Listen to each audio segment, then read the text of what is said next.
La plus grande de nos richesses ne se mesure pas en millions. Nous vous faisons découvrir des ovnis pour vous permettre d'en devenir un, vous aussi. Sportifs, entrepreneurs, artistes, ils nous partagent chaque semaine leurs récits de véritables trésors d'informations.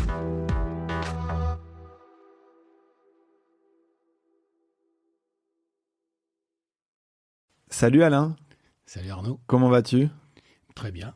Écoute, je suis vraiment ravi d'avoir l'occasion de passer ce moment privilégié avec toi. On en a passé quelques-uns, je pense ces 10 dernières années. Et on a repoussé quelques fois ce podcast. Mais aujourd'hui, même avec la neige et les conditions compliquées, on s'est dit on le maintient. Ouais. Et je te remercie d'avoir traversé Paris sur ton scooter sous la neige pour maintenir ce petit rendez-vous tous les deux. Ouais, j'ai connu des pires moments. Pour les gens qui ne te connaissent pas et qui nous écoutent ou qui nous regardent, donc c'est Alain Roubac. Mm-hmm. Tu as une sacrée carrière d'entrepreneur derrière toi et d'investisseur. C'est ce que j'aime et c'est ce pourquoi je suis souvent venu chercher tes conseils, ton expertise. J'ai pas eu de membre indépendant dans les différents boards, mais finalement, tu as un peu joué ce rôle-là pour moi, d'advisor. Et c'est aussi pour moi l'occasion de te remercier publiquement de tous ces petits conseils-là. Est-ce que tu veux bien te présenter ? Comment tu te définis aujourd'hui ? Comme un homme de 67 ans qui a fait déjà donc un bon tour de piste et qui a toujours essayé de suivre ses envies et qui a piloté sa vie au bonheur. Voilà, j'ai toujours refusé d'avoir des contraintes. J'ai eu la chance, alors j'en ai eu évidemment, mais j'ai eu la chance de pouvoir, au fur et à mesure de mon existence, m'affranchir de la plupart des contraintes normales. Très tôt, tu as entrepris dans des business qui sont pas la tech. Ah non, ça on peut pas dire. Est-ce que tu veux raconter comment et à quel âge tu crées tes premiers restaurants jusqu'à arriver à un de tes principaux succès professionnels qui est Léon de Bruxelles que tu as introduit en bourse ? Oui, alors en fait, moi j'ai commencé à travailler après le service militaire et l'école dans une entreprise assez difficile qui appartenait à mon père et qui n'a pas survécu à mon père. Et mon père est mort quand j'étais relativement jeune, j'avais 25 ans, et ça a été un élément assez fondateur de mon existence parce que quand j'étais à ses côtés dans les dernières minutes de sa vie, il a dit encore une dernière phrase, un peu comme Rosebud, il a dit « j'ai pas fait assez de bateaux ». Et en fait, ça m'a beaucoup marqué parce que je me suis dit, je ne finirai pas ma vie en disant j'ai pas fait assez de quelque chose. Donc tu fais du bateau régulièrement, mais alors aussi moi je suis moins amoureux du bateau que lui, mais j'en fais un peu. Mais j'ai une grande affinité puisque c'est là où on s'est rencontrés la première fois pour l'air, et donc j'ai pas mal fait de choses en l'air. J'ai fait du. Donc tu as suivi tes passions et donc tu parlais de t'affranchir de certaines contraintes. C'est l'entrepreneuriat qui t'a permis ça donc reprenant les rênes d'une entreprise familiale. Non, j'ai pas eu le temps en fait de reprendre les rênes. Elle n'a pas survécu. Elle n'a pas survécu à mon père pour différentes raisons, mais l'histoire est beaucoup trop longue. Et à cette époque-là, j'avais un copain de lycée qui lui aussi, pour d'autres raisons, souhaitait entreprendre et gagner de l'argent. C'était notre motivation principale. Et comme on savait pas faire grand-chose, et que moi j'étais très marqué par mon passage dans l'industrie où les besoins en fonds de roulement sont importants et donc on a une espèce de boulet en permanence qui est d'aller chercher l'argent chez les clients. Moi, je me suis dit, il faut qu'on trouve un business où les clients payent cash. Et donc, on a pensé à la restauration. où il n'y avait pas beaucoup de barrières d'entrée. Et comme on savait vraiment rien faire dans la restauration, on s'est dit on va faire des hamburgers. Voilà. Okay. Et on a créé. Bon, l'histoire est marrante. Le premier fonds de commerce qu'on a trouvé, il était rue Saint-Denis. On savait pas comment appeler notre boîte. On s'est dit on va l'appeler Love Burger. Voilà. Et puis assez vite, on s'est dit mais en fait la restauration c'est super capitalistique. On va mettre des décennies à s'enrichir. Donc, comment on peut faire pour accélérer? Et on s'est dit, pourquoi pas mettre surgeler des hamburgers et les vendre à travers les micro-ondes, c'était le début, c'était les années 82, donc je vais pas inspirer très longtemps. Bon, bref, de fil en aiguille, on a créé une boîte de distribution de produits surgelés. On était parti sur la restauration.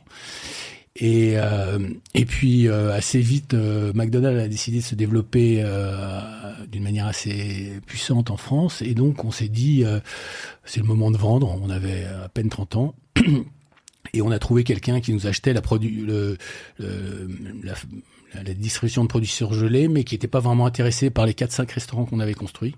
Et donc on s'est mis à les vendre. Et en vendant ces restaurants, j'ai rencontré un gars qui avait un fort accent belge et qui était intéressé par nos sites, qui finalement il n'a pas acheté. Et je lui dis mais finalement au fond vous faites quoi vous? Il me dit moi je suis l'héritier de Léon de Bruxelles. Je vends des moules et des frites. Ok, super. Et il m'a invité dans ce restaurant. Je suis revenu j'ai dit à mon pote, j'ai vu un truc marrant. Ça vend des moules, des frites. Ils ont des plateaux, des machins. Et on avait un site qui nous restait, qu'on n'arrivait pas à vendre parce qu'il était beaucoup trop cher en termes de loyer.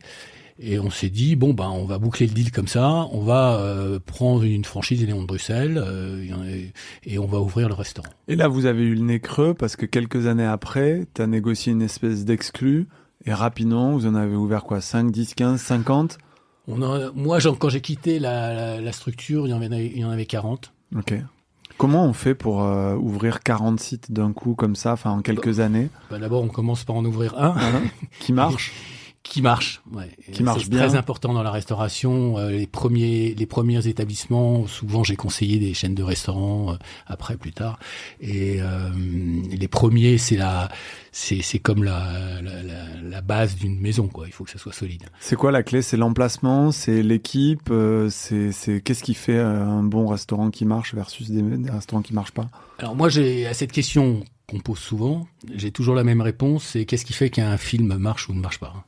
Personne ne le sait en fait. Qu'est-ce qui fait qu'une chanson devient un tube planétaire ou pas ? On ne sait pas. Il y a un moment donné une alchimie qui se crée. Faut faire bien son travail. Faut servir des produits de qualité. Mais quand un concept devient très très populaire, ce qui a été le cas de Léon de Bruxelles, où on avait des niveaux de rotation de table exceptionnels, associés à une structure de compte d'exploitation très bon. On ne sait pas vraiment pourquoi ça marche. Nous, ce que j'ai pu constater longtemps après, en analysant les choses, c'est que on a préempté. Il y a un marché des gens qui adorent les moules. Et on l'a préempté. Et en fait, c'est un marché où les gens se disent je veux manger des moules. Où est-ce que je suis sûr d'en avoir des bonnes ? Et à cette question-là, la réponse était Léon de Bruxelles. Excellent. Et un des points d'orgue, si je peux dire ça comme ça, mais c'est que vous avez fini par introduire la société en bourse. Oui, ça a été une histoire assez drôle.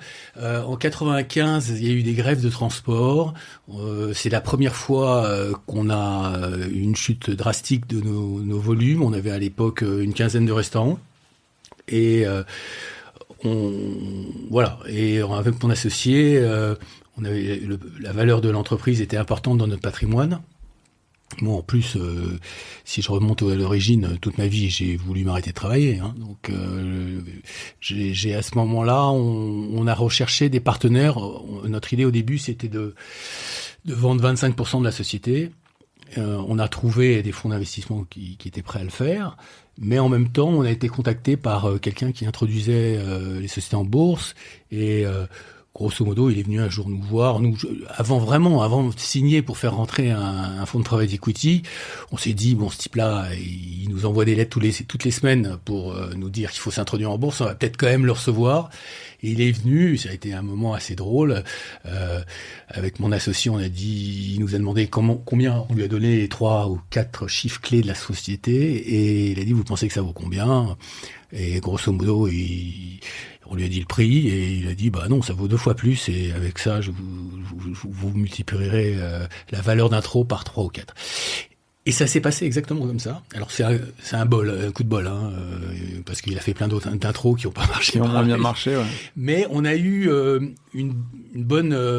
On va parler tout à l'heure de l'investissement. Et dans l'investissement, la seule vraie règle, c'est better lucky than smart. Donc tu peux expliquer toutes les raisons qui te font bien investir, mais à la base, il faut avoir du cul. Et là, c'est ce qu'on a eu. On a eu un alignement des planètes absolument dingue. On a eu des très très bons séquences de chiffres de résultats post-intro. Les gens ont aimé notre histoire. On était assez jeunes à l'époque. On a fait une bonne réunion d'intro. C'était un business qui n'était pas du tout coté à la Bourse de Paris, la restauration. Ce qui nous a valu d'ailleurs pas mal d'inimitié des autres chaînes de restaurants de l'époque, des Buffalo Grill, les Flow et tout ça, qui nous ont vu passer comme une espèce de comète en se disant mais qu'est-ce que c'est que ces gars qui vont s'introduire en bourse. Après nous, tout le monde a voulu s'introduire en bourse, mais avant la restauration, touchait pas à la bourse. En même temps, il y avait une histoire incroyablement successful à Londres d'une chaîne de pizza dans lesquelles les fonds d'investissement avaient gagné beaucoup d'argent. Et donc, nous, on a introduit la boîte, pas du tout pour lever de l'argent, mais pour vendre des titres. Et assez vite, on a été contacté par des brokers anglais qui ont dit, est-ce que vous pouvez vendre vous avez le droit de vendre vos titres, vous n'avez pas de lock-up, des trucs comme ça. On a dit non, est-ce que vous parlez anglais? Ouais, ok. Et très bien, on va j'ai appris ce mot-là, on va vous organiser des roadshows et vous présenter à nos investisseurs. Et ça a été un moment assez clé c'est un moment de changement, en fait. On avait gagné un peu d'argent avec Love Burger.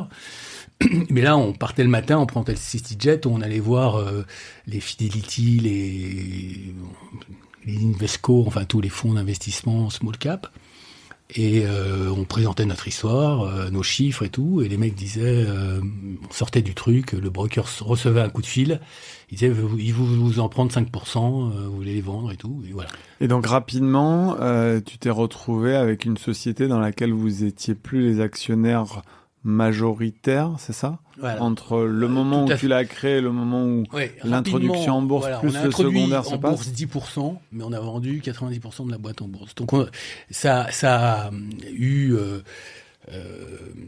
des conséquences positives et négatives. Positivement, ça nous a gravement enrichi, je dirais, et ça nous a permis d'être libres d'un point de vue financier, ce qui est quand même un truc important. Mais négativement, on peut dire que ça a détruit le management de la boîte. Parce qu'en fait, on cherchait plus à construire des restaurants et à faire bien notre métier, on cherchait à vendre des actions. Et quand tu cherches à vendre des actions, en fait, tu rencontres des analystes. Les analystes, ils font du papier sur toi. Ils font fonctionner les tableaux Excel et tout ça. Et donc, tu as tendance à gérer la boîte d'une manière beaucoup plus court-termiste et tout ça. Donc, j'ai vu les deux aspects de la bourse, son côté positif et son côté négatif. Le positif, ça donne de la liquidité. Le côté négatif, c'est que ça fait passer à une stratégie extrêmement court-termiste. Écoute, j'en parle de temps en temps avec quelques amis entrepreneurs dont les sociétés sont cotées en bourse, avec en plus, eux, de leur côté, une complexité. Je pense à Christophe Doua, qui est le CEO de Medincell, qu'ils sont sur des phases longues, d'études cliniques, et donc c'est vrai que c'est pas toujours facile, comme tu dis, de conserver la vision, d'évoluer, etc. Ça vaudra le coup d'en faire un podcast complet. Et cette liberté, pourquoi elle est aussi chère à tes yeux? Donc, tu as ce parcours personnel que tu nous expliques, mais parce que tu veux pouvoir travailler n'importe où, parce que tu veux t'adonner à certaines de tes passions. Oui, effectivement, si je devais avoir la valeur première pour moi, c'est d'être libre. La liberté, ça n'a pas de prix. Ça n'a pas de prix. Tu fais partie des gens qui m'ont rappelé cette fable de La Fontaine, le chien et le loup. Oui, je l'ai sorti à une remise de prix à l'ESSEC une fois. Ouais. J'en ai parlé souvent à mon associé Augustin quand on était au tout début du Roadshow OVNI. On mettra le lien vers cette fable magnifique. Après ça, tu as eu une vie d'investisseur. Oui, effectivement, quand j'ai quitté Léon de Bruxelles en 2000, il y a des gens qui ont fait l'ENA. Moi, j'ai fait le lycée Pasteur, donc à Neuilly. Là. Donc moi, tous mes business et je les ai fait avec des copains du lycée. Et en l'occurrence, j'avais un copain qui était président d'une banque de gestion privée et qui voulait monter un fonds d'investissement dans l'internet en 2000. Et il me dit, j'ai une petite équipe, mais j'aimerais bien avoir quelqu'un qui a un peu de bouteille pour être président. Voilà, t'es libre. Est-ce que tu veux accepter ça? Bon. Et j'ai accepté de m'occuper de ce fonds qui faisait quelques dizaines de millions d'euros et ça m'a ça m'a appris d'abord ce que c'était que la tech et puis j'ai eu pas mal de contacts parce qu'on faisait du co-investissement, on voulait pas être lead. Avec tous les autres fonds. Avec tous les fonds et tous les fonds de la place. Ce qui t'a permis après d'avoir un deal flow de premier plan en partie. Oui, en tout cas, de comprendre comment ça fonctionnait déjà et puis de voir l'intérêt que ça avait pour moi. Qui, au-delà de l'aspect financier, qui est pas négligeable quand on réussit des choses, qui est de rester dans le, entre guillemets, pour prendre une expression de jeune, dans le game. C'est-à-dire de comprendre ce qui se passe. Voilà. Comme tu le sais, j'ai des investissements assez successful dans ce qu'on appelle la tech. Bon, si j'avais pas fait ces investissements, je saurais même pas ce que c'est que la tech. Pourtant, c'est un secteur de plusieurs centaines de milliards de dollars. Mm-hmm. Donc, comment fonctionne la data, comment fonctionnent les DSP, les trucs comme voilà. Et ça, c'est quelque chose que tu as appris sur le tas finalement. J'ai avec appris... tes investissements et d'un investissement qui en amène un autre. On va en parler. Oui, et tout à fait. Et c'est quelque chose que j'apprécie parce que encore une fois, au-delà, moi, qu'est-ce que j'apporte dans une société en dehors d'apporter de l'argent? Je le dis toujours. En général, c'est des gens beaucoup plus jeunes que moi qui ont une capacité technique sur ce qu'ils font qui est infiniment supérieure à la mienne. Donc, j'apporte pas un savoir-faire business. Je l'ai fait. J'ai fait de l'investissement dans la restauration. Là, j'apportais un savoir-faire business, mais j'apporte. Mais une entreprise, ça reste une entreprise. Ça donc tu apportes des réflexes et des conseils. Voilà, quand on a des problèmes de gestion de ressources humaines, quand on a des problèmes financiers, quand on a des problèmes de cession, etc. Je pense que j'ai une bonne expérience. Et puis, je suis un hybride entre les fonds et les entrepreneurs. Parce que je suis à la fois un financier et j'ai été aussi entrepreneur. Donc, les fonds, les gens qui sont dans les fonds, c'est pas des entrepreneurs au sens propre et c'est pas du tout critique. Sinon ils auraient créé des entreprises. Alors il y en a parfois qui créent des entreprises en venant des fonds, mais c'est pas la règle générale. Donc c'est l'avantage, c'est que tu sais parler aux deux. Tu sais travailler avec les deux. Bon, un peu comme moi, finalement, aussi, je l'ai développé ces dernières années. Ce que tu fais, et c'est pour ça que j'ai toujours bien aimé ce que tu faisais, parce que quand tu m'en as parlé au début, j'ai trouvé que tu avais un positionnement intelligent. Merci pour ça. Si on rentre plus dans le détail de tes investissements, on a fait un podcast avec Gilles Moncobé, qui est un des cofondateurs de TIDS. Qui est un super podcast où Gilles raconte un peu cette épopée. Donc c'est un de tes investissements dans la tech, mais je crois que tu n'avais pas investi dans TIDS. Tu as investi dans une société qui a fusionné avec TIDS. Absolument. Et donc tu t'es retrouvé par échange d'actions actionnaire de TIDS. Tu peux nous raconter ça? Oui, en fait, il y a un garçon qui est un peu connu dans le secteur qui s'appelle Canzoneri. Ah, Jean Canzoneri. Jean Canzo. Une figure avec son associé Thomas et ces deux-là qui sont venus nous voir un jour. On était, je crois qu'ils étaient copains avec notre stagiaire à l'époque. Bon. Et ils viennent nous raconter leur projet d'entreprise qui était un truc qui s'appelait Bizik. et qui consistait à visionner une pub pour pouvoir télécharger un morceau de musique. Voilà. Donc là, c'est quoi, les années entre 2002, 2005? Ouais, c'est par là, ouais. Ok. C'est par là. Bon, moi et mes potes d'investisseurs, on a dit à Kanzo, on lui a dit, écoute, ton truc, on n'y croit pas du tout, mais toi, on croit pas mal en toi. Et si tu arrives à trouver la moitié de ce que tu as besoin, on émettra l'autre moitié. Et à notre grande surprise, il est revenu nous voir 6 mois après, il avait trouvé. Et la règle. C'était une époque où c'était plus difficile de lever des fonds qu'aujourd'hui. Ouais. Et la grande règle aussi de l'investissement, c'est que avec un mauvais projet et un bon mec, tu t'en sors. Avec un bon projet et un mauvais mec, tu te plantes à tous les coups. Et c'est ça aussi qui fait la beauté de ce business, c'est le facteur humain. Et qu'est-ce qui fait qu'un Jean Canzoneri et Thomas, c'est ça? Oui, Thomas Pasquet. C'est des bons mecs. Qu'est-ce qu'ils ont en plus que les autres? Alors, je pense que ils ont une vision, voilà. Et Kanzo particulièrement a une vision. Alors, Kanzo, c'est un gars qui bouge tout le temps. Donc, son truc bisique, comme on l'avait prédit, c'était une galère, parce que, peu importe. Et assez vite, il a pivoté. Et il a dit, bon, ok, mon business model marche pas, mais ce qui marche par contre, c'est la vidéo en ligne. Visionner une vidéo, Bien sûr. Ça marche. Et il s'est lancé là-dedans. Il a d'ailleurs bougé le nom de sa boîte qui est passé de Bizik à Biad. Et en quelques mois, le truc a bien décollé. Et il y a plein de cas dans la tech de mecs comme ça qui ont fait des shifts assez rapides. Et c'est là qu'après Pierre Chapaz a mis le grappin sur eux. Et Chapaz est arrivé un beau matin et Kanzo est venu nous voir en disant bon voilà, on a besoin de gros. Et moi j'ai pas les moyens d'aller à ces machins. Chapaz, j'ai dit t'as fait un chèque surtout. Il m'a fait un chèque, mais je crois dans son projet tout ça. Nous on trouvait que c'était beaucoup trop tôt pour sortir, mais bon quand les mecs veulent sortir, tu sors avec eux. Et on a été payé moitié en cash et moitié en titres. Et vous avez fait une belle opération, parce qu'au final, Tids a été une très belle success story, revendu 300 millions à Drahi quelques années plus tard. Oui, donc on a gagné bien notre vie.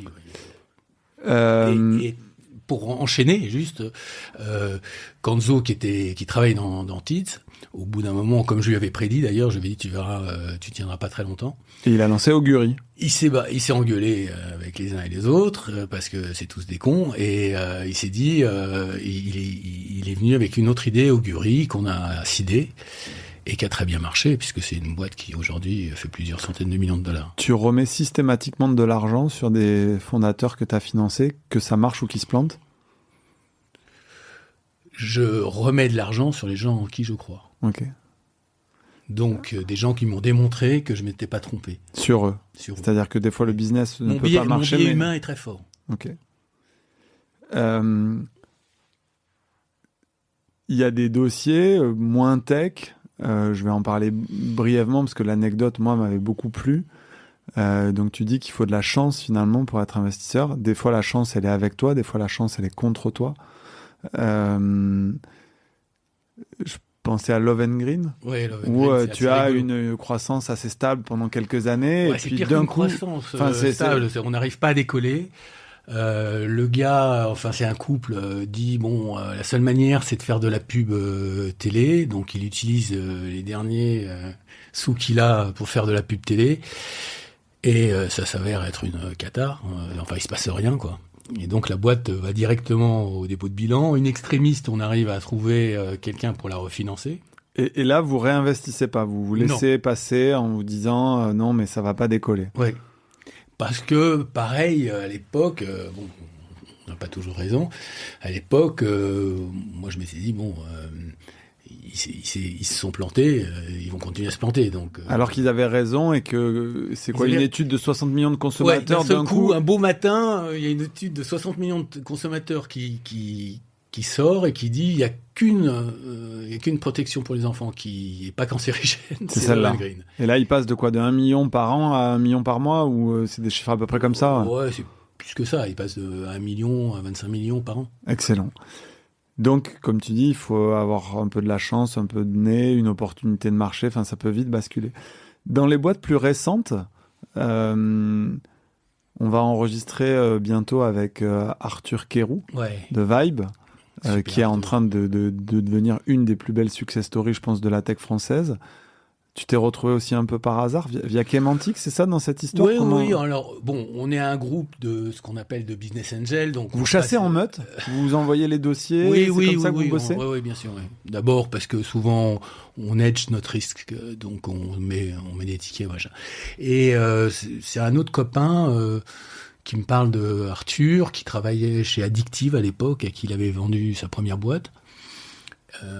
Arthur qui est investisseur dans un des SPV qu'on gère et qu'on embrasse d'ailleurs. Oui, mais bon, moi aussi je t'embrasse Arthur. Et là, pareil, bon, il fonctionnait, il avait une idée sur les AdWords, il voulait faire des verticales. Bon. Et il appelle sa boîte Kemantic. Et la boîte, c'était pas, ça marchouillait, hein, ça faisait quand même, je crois, une dizaine de millions de chiffre d'affaires. Et mais il y a eu le Covid, comme il était sur un vertical important pour lui, qui était l'automobile, il a quand même un peu souffert.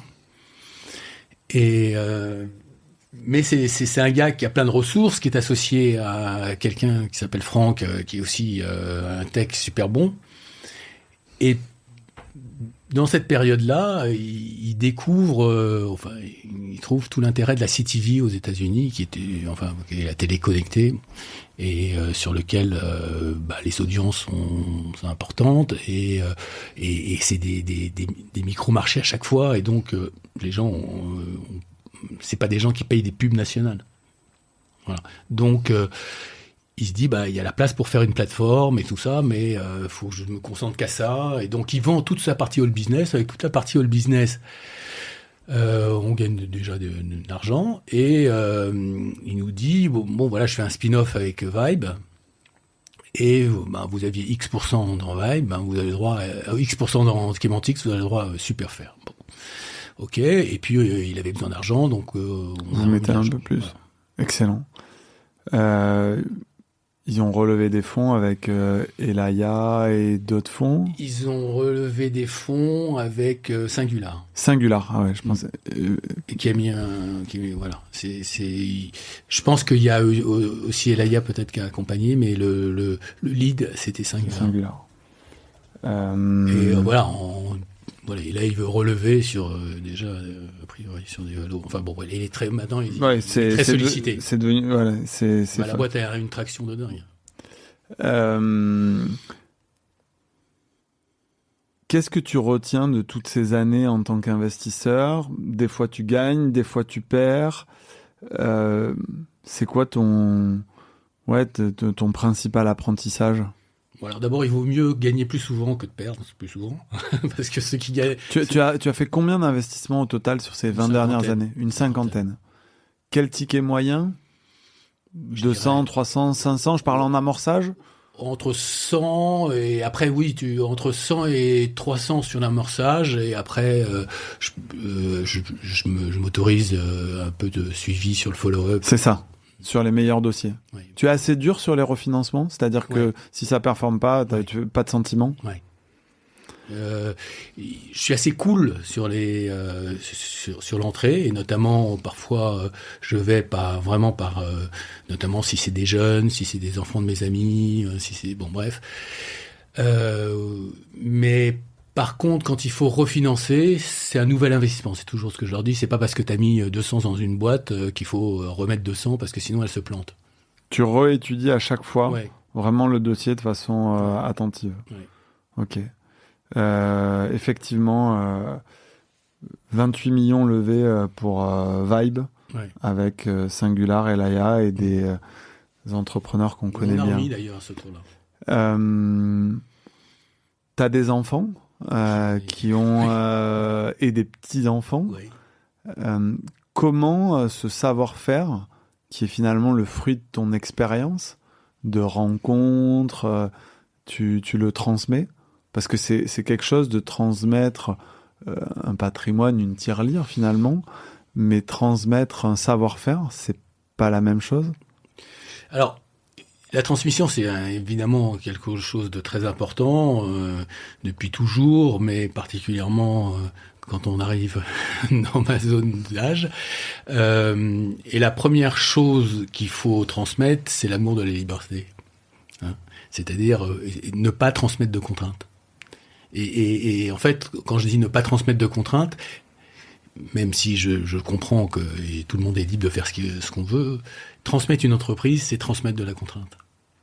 Je crois que j'ai eu cette discussion avec Rodolphe Saadé et ses équipes sur le fait que son enjeu à lui était de désendetter CMA CGM pour que ses enfants et les enfants de Tania, sa sœur, n'aient pas de contraintes. Oui. Comme lui, il en a vécu et la pression qu'il a vécue avec une autre échelle. On parle de milliards d'euros. Oui, bien sûr.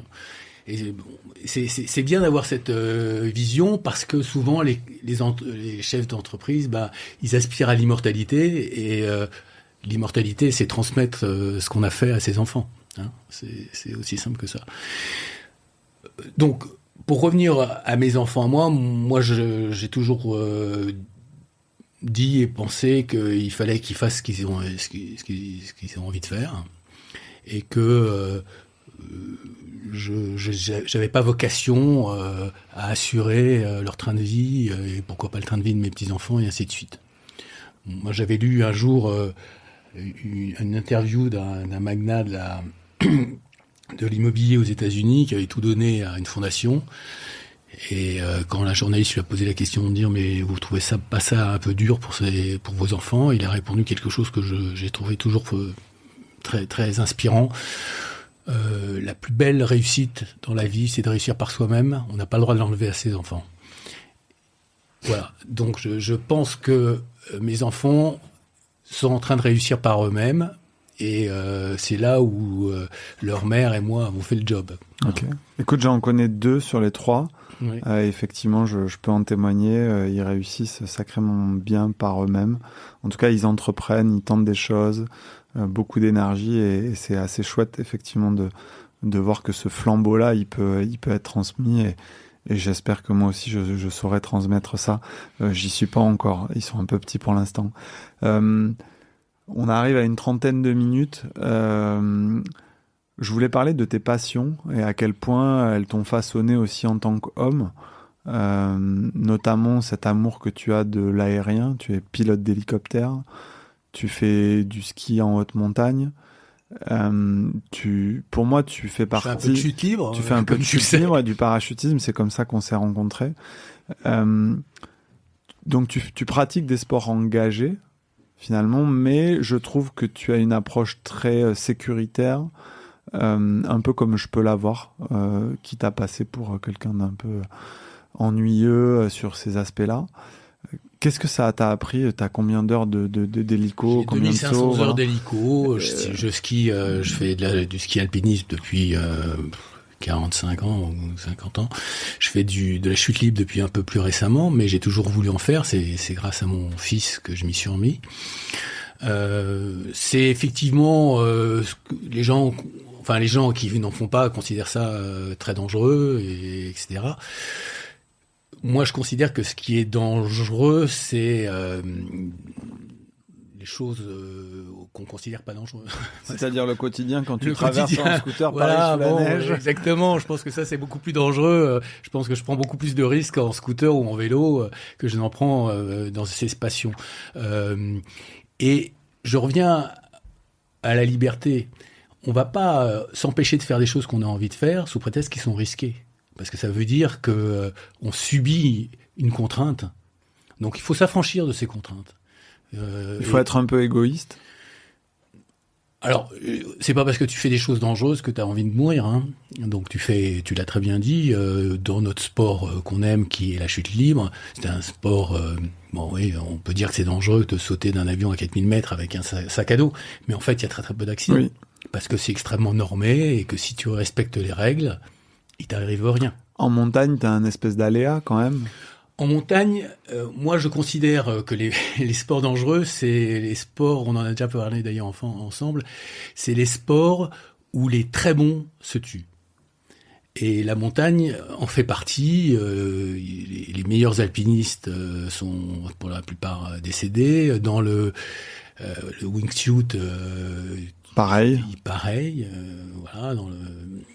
Donc ça veut dire qu'il y a de l'aléa. Et l'aléa, c'est un truc immaîtrisable par définition. Si tu fais un parallèle rapide avec le business, dans le business aussi, il y a de l'aléa. Mm-hmm. Dans le business aussi, il y a des boîtes qui meurent et qui se retournent vite et des trucs qu'on ne voit pas venir. Dans quelle mesure, toi, tous ces sports-là t'ont appris et t'ont permis d'être meilleur aussi dans les affaires? Moi, il y a un conseil que tu m'as donné qui m'a beaucoup guidé. Tu m'as dit, il faut savoir écouter sa petite voix intérieure et être plus radical que la norme voudrait. En tout cas, s'il y a un truc qui dérange, et on en avait parlé sur des actionnaires que je voulais sortir d'une boîte. Et je t'avais appelé, je t'ai dit, j'ai ce problème-là, etc. Et tu m'as dit, écoute, si tu y penses, machin, il faut que tu ailles au bout. Et je l'ai fait, et c'était une bonne chose. Est-ce que tu fais des parallèles entre les deux, ou c'est deux mondes isolés Non. Moi, ce qui m'a le plus appris, c'est probablement l'hélicoptère. Moi, ce que j'aime en hélicoptère, c'est être sans un autre pilote, c'est être tout seul. Et quand tu voles beaucoup, dans des conditions compliquées, t'es confronté à des choix, voilà, qui peuvent avoir des conséquences importantes. Faut vite réfléchir, vite décider. Dans l'entrepreneuriat ou dans le pilotage? Faut en tout cas pas se tromper. Ça, c'est sûr. Parce que si tu prends le mauvais col ou la mauvaise vallée, les conséquences peuvent être importantes. Si tu prends le mauvais embranchement dans l'investissement, les conséquences peuvent être aussi mauvaises. C'est pas les mêmes enjeux quand même.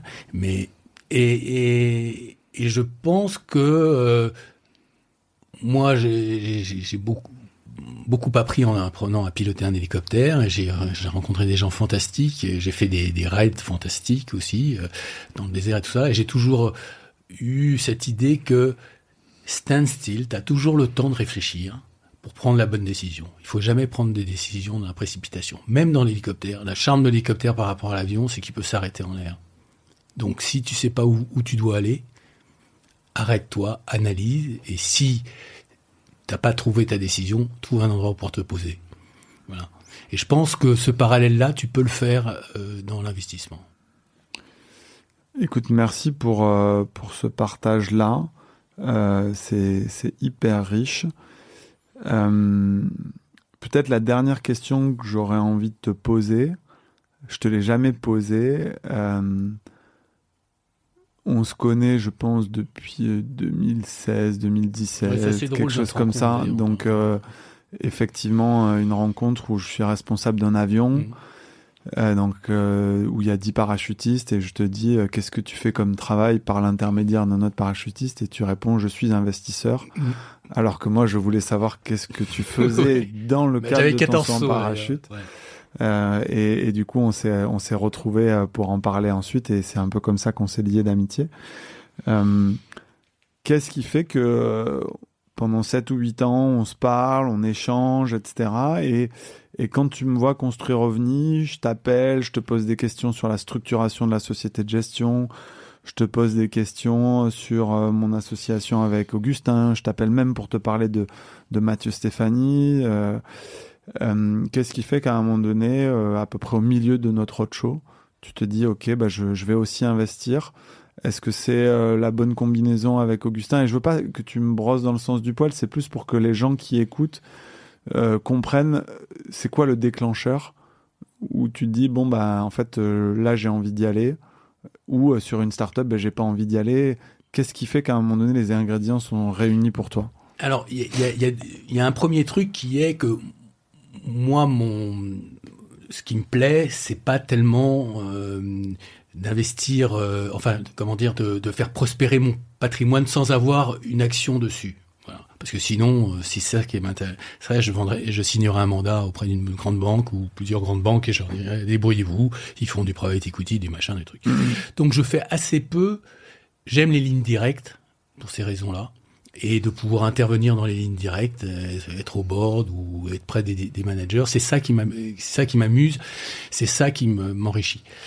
Donc j'ai pas proportion des fonds, j'en vois quand même pas mal, et j'ai donc pas proportion à mettre beaucoup d'argent dans les fonds ou pas en mettre du tout, j'en ai quand même un petit peu. Et en l'occurrence, dans notre relation, c'est du love money. C'est vraiment le fait d'aimer les gens qui portent le projet, en dehors du fait que on a échangé effectivement assez longtemps et je t'ai vu évoluer, j'ai trouvé que ton évolution et ta vision avec ton associé était pertinente. Donc, personne n'aime perdre de l'argent. Donc, quand on met de l'argent quelque part, c'est qu'on pense que... Oui, c'est ce que je veux te dire, c'est que tu dis que c'est du love money, mais tu l'as vraiment fait sérieusement. Oui. C'est-à-dire que vous nous avez vus, vous avez regardé la doc, vous avez réfléchi, là où d'autres ont été beaucoup plus instinctifs. Je suis pas là pour subventionner telle ou telle personne, même des gens que j'aime bien. Mais c'est bien de le rappeler, je trouve. C'est bien de le rappeler. Voilà, il faut être sérieux dans ce qu'on fait, et c'est pas rendre service aux gens que de pas les challenger. Vraiment, ça jamais rendu service à personne. Donc si Alain Roubac vous challenge, c'est que c'est bon signe. Oui. Et c'est qu'il y a de l'intérêt. Et... Oui. Ok. Écoute, très clair, merci de le partager. Est-ce qu'il y a d'autres choses que tu auras envie de partager à tous les entrepreneurs, les VC, toute cette communauté OVNI qui écoute ce format-là? Non, je pense que il n'y a qu'un... La vie, c'est un début, une fin, et en fait, on gère ni le début ni la fin, on gère le milieu. Hein, oui, bien sûr. C'est sur le reste. Et dans le milieu, on est comme sur un bateau ou dans un avion ou un hélicoptère, on a un cap, on essaye de gérer ça au cap. Et le cap, c'est le bonheur. Voilà. C'est pas d'avoir de l'argent, c'est pas d'avoir des belles voitures ou je sais pas quoi. C'est de ce que tu fais doit te rendre heureux. C'est d'être heureux. Voilà. Donc, alors, ta ligne de vérité, personne ne doit accepter d'être malheureux. Ouais, parce que quand mes enfants parfois m'ont dit papa tel truc, je me sens pas bien, machin, j'ai dit t'es heureux, t'es pas heureux ou heureuse parce que j'ai des filles. Oui, non, si t'es malheureux, alors il faut réagir. Tu peux pas accepter de te lever le matin et de te dire j'ai passé une journée de merde. C'est inacceptable. C'est une journée en moins quand même. Hein. Ouais, 30 000 jours. Oui, probablement. Tu es heureux. Pour les plus chanceux. Pour les plus chanceux. Pour les plus chanceux. Et donc chaque jour mérite d'être un jour heureux. C'est une bonne note pour terminer ce podcast tous les deux. Merci pour toutes ces années partagées ensemble, des souvenirs à la fois extra-professionnels et professionnels, et de tes conseils avisés, et de même te prêter à ce jeu du podcast. Je sais que ta parole est rare, et donc je t'en remercie. S'il y a des gens qui t'écoutent et qui veulent te contacter, ils t'envoient un message sur LinkedIn, c'est ça ? Ouais. Génial. Merci à tous pour votre écoute. Vous pouvez continuer à nous mettre 5 étoiles sur toutes les plateformes, à commenter, à partager ce qu'on fait. Et on vous dit à très bientôt, Alain et moi. Merci, à bientôt. Au revoir.